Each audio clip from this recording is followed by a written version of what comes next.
नमस्कार, मैं कमलेश कबीर आपका एक बार फिर स्वागत करता हूं इस नए एपिसोड में।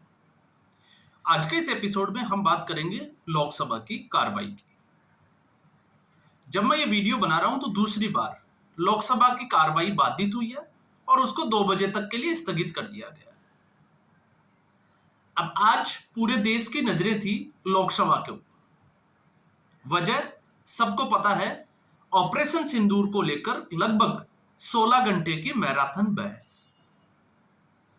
तो ऐसे में लग रहा था क्योंकि कुछ सवालों के जवाब देश की पूरी जनता जानना चाह रही थी। उन सवालों की अगर हम बात करें तो चाहे मीडिया का कोई भी वर्ग हो या कोई भी भारतीय हो, जिसमें दो बड़े, अमूमन जिसको हम कह सकते हैं कि बड़े सवाल जिनका जवाब सरकार से चाहिए था। एक ये था कि आखिर जो आतंकवादी जिन्होंने पहलगाम की घटना को अंजाम दिया वो गए कहां? क्या उनको मार गिरा दिया गया या फिर जिन लोगों के स्केच जारी किए गए थे वो लोग है कहां, पकड़ से दूर क्यों है? दूसरा, इसमें सुरक्षा एजेंसी का जो फेल्योर है उसके बारे में जानना। अब इसको लेकर कोई कह सकता है कि ये सरकार से जो है वो सत्ता से सवाल पूछने चाहिए।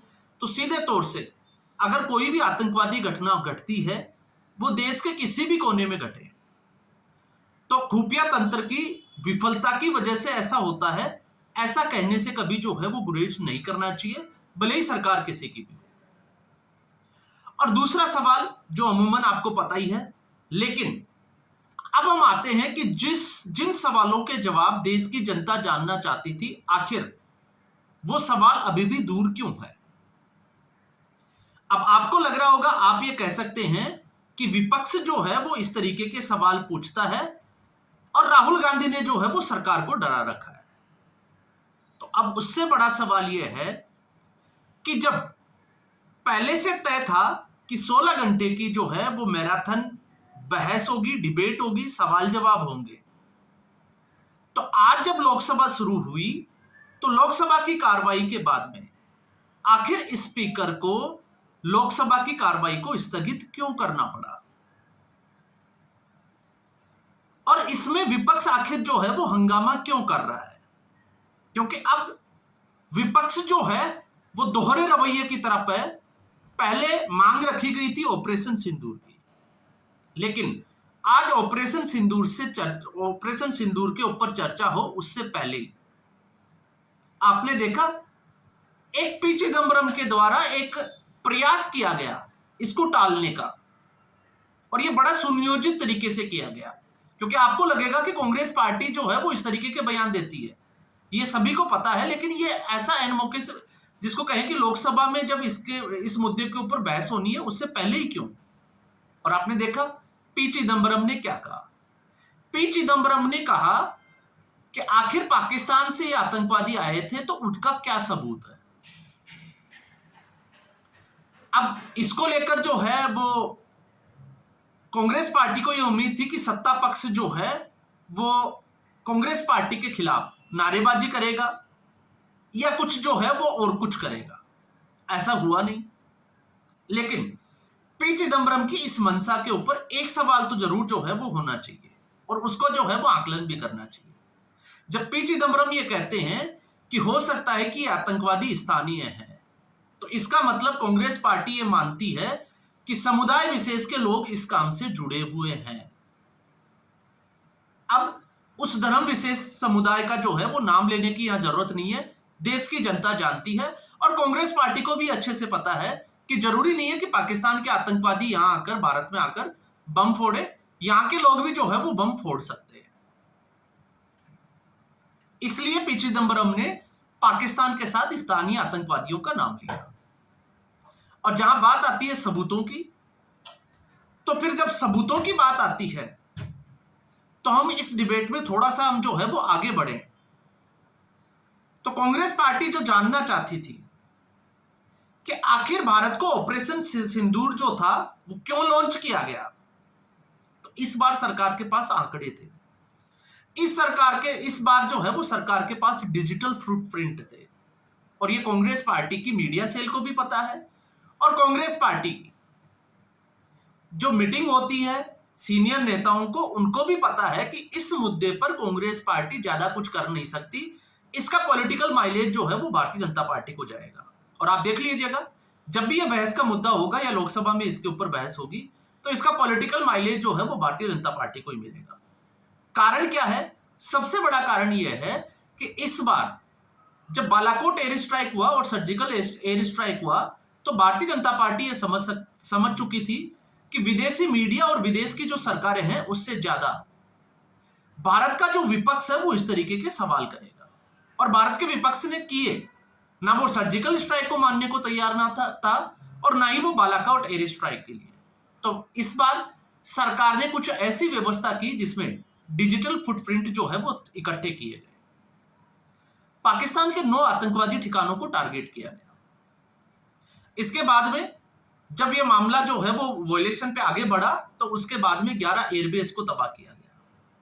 और हर बार जो है, जो भी भारतीय सेना की तरफ से प्रेस कॉन्फ्रेंस हुई, उसमें वो डिजिटल फुटप्रिंट दुनिया के सामने रखे गए।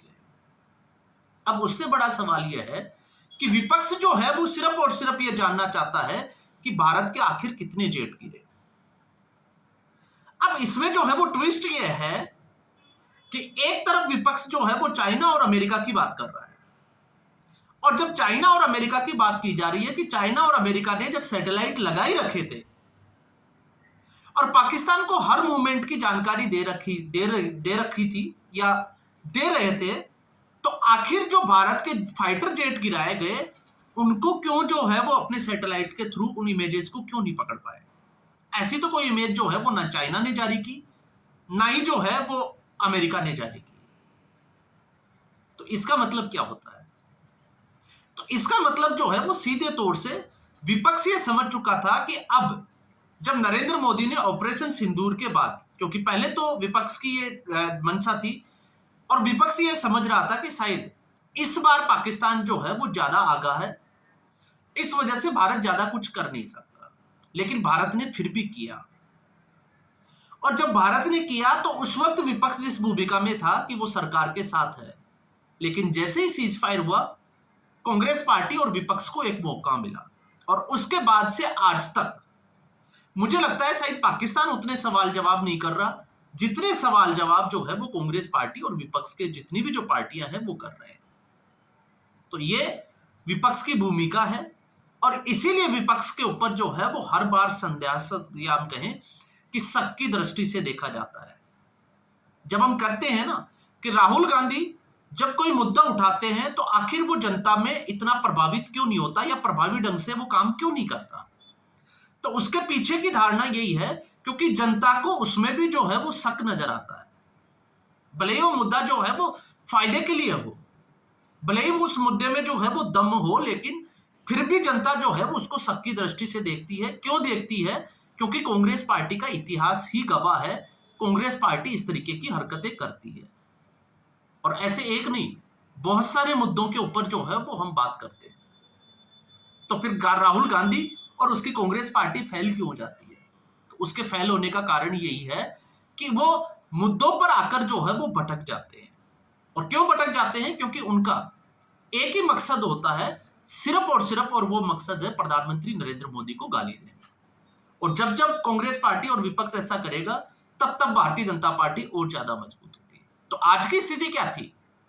आज की स्थिति में जब भारतीय जनता पार्टी, केंद्र सरकार जो है वो ऑपरेशन सिंदूर पे चर्चा चाहती थी, और जब सत्ता पक्ष की तरफ से नाम अनाउंस किए, चाहे वो केंद्रीय मंत्री, गृह मंत्री जो है वो अमित शाह हो, रक्षा मंत्री राजनाथ सिंह हो, इसके अलावा चाहे किरण रिजिजू हो या जयशंकर प्रसाद, क्योंकि शाम को 7:30 से 8 बजे जयशंकर प्रसाद जो विदेश मंत्री है, और उनकी एक जो है वो आपको पता होगा टिप्पणी को कांग्रेस पार्टी ने पकड़ा था कि हमने पाकिस्तान को आगाह कर दिया था कि हम जो है वो आतंकवादी ठिकानों के ऊपर हमला करेंगे।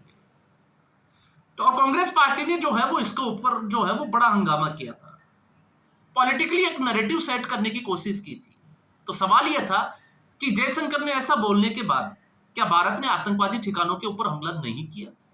और अगर कांग्रेस पार्टी देश की जनता को यह कहना चाहती है कि ऐसा करने से आतंकवादी वहां से निकल गए थे। तो आखिर आपने वो जनाजा देखा होगा जिसमें मसूद अजहर के जो परिवार के 14 लोग मारे गए और सरकार की तरफ से हर व्यक्ति को 1 करोड़ रुपए की देने की वो सहायता राशि देने का ऐलान किया गया और ऐसा पाकिस्तान की सरकार ने किया। तो फिर वो लोग कौन थे? इसलिए कांग्रेस पार्टी और विपक्ष जो है वो यहां आकर फंस जाता है। तो विपक्ष को आज लगा कि इस मुद्दे पर जब बहस होगी तो सरकार जो है वो तथ्यों के साथ, आंकड़ों के साथ अपने जो है वो सारे फैक्ट्स रखेगी सदन के पटल के ऊपर, और फिर उसके बाद कांग्रेस पार्टी और विपक्ष का बचना मुश्किल हो जाएगा। तो उससे कैसे बचा जाए? तो उसके बाद एक बहाना बनाया गया कि वो प्रधानमंत्री नरेंद्र मोदी से जवाब चाहते हैं, जबकि प्रधानमंत्री नरेंद्र मोदी 3 दिन के लिए जो है वो विदेशी दौरे के ऊपर है।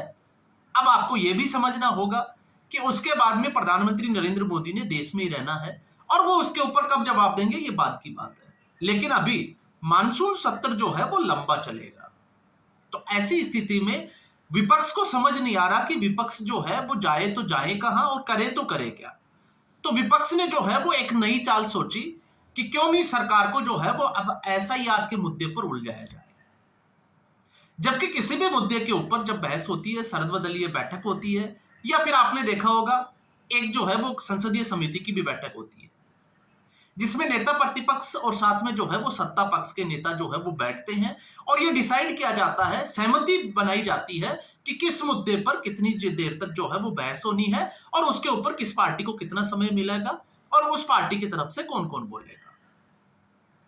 तो अचानक से संसद का जब समय शुरू हो रहा है और पूरे देश जो है वो ये जानना चाह रहा था कि आखिर कुछ ऐसे सवाल थे जिनके जवाब देश की जनता को भी भ्रम में डाल रहे थे और वो जानना चाह रहे थे कि 12 बजे आज जो है वो ऑपरेशन सिंदूर के ऊपर बहस होगी तो उनको वो जो है वो उन प्रश्नों के उत्तर मिलेंगे। लेकिन उससे पहले ही विपक्ष ने जो है वो एक अलग तरीके का मोर्चा खोल दिया। तो अब इससे आपको क्या समझ में आ रहा है कि आखिर चर्चा से भाग क्यों रहा है और कौन भाग रहा है और क्यों भाग रहा है? तो इसमें आपको समझ में आएगा विपक्ष की भूमिका क्या है। और विपक्ष को अब लग रहा है कि नरेंद्र मोदी, क्योंकि अब ऐसे कुछ घटनाक्रम हुए हैं कि 2024 में जहां भारतीय जनता पार्टी की सीटें 240 हुई तो विपक्ष को यह लगा कि केंद्र में मोदी जो है वो अब कमजोर हुए। लेकिन उसके बाद कुछ ऐसे फैसले लिए गए, चाहे वो वक्फ बोर्ड का हो, चाहे वो ऑपरेशन सिंदूर हो, या फिर और तरीके के और भी फैसले हो। तो कहीं भी आपने देखा जगदीप धनखड़ का एक ताजा उदाहरण है। उस मसले पर अभी आकर जो है वो सरकार के ऊपर ना विपक्ष दबाव बना पाया, ना जगदीप धनखड़ दबाव बना पाया। तो ये दिखाता है कि नरेंद्र मोदी की कार्यशैली जो है वो किस तरीके की है और दबाव की राजनीति उनके ऊपर कितना काम करती है। तो ऐसी स्थिति में अब अगर विपक्ष इससे भागता है तो फिर विपक्ष की भूमिका जो है वो संदिग्ध नजर आएगी। और ऐसा ये नहीं है, ऐसी जो है वो बहुत सारी अब जो है वो खबरें निकल कर आएगी और वो भी आपको विपक्ष के नेताओं के मुंह से ही सुनने को मिलेगी। तो आज के एपिसोड में बस इतना ही। उम्मीद करूंगा वीडियो एपिसोड आपको पसंद आया होगा। वीडियो को लाइक करें, शेयर करें, चैनल जरूर सब्सक्राइब करें। धन्यवाद।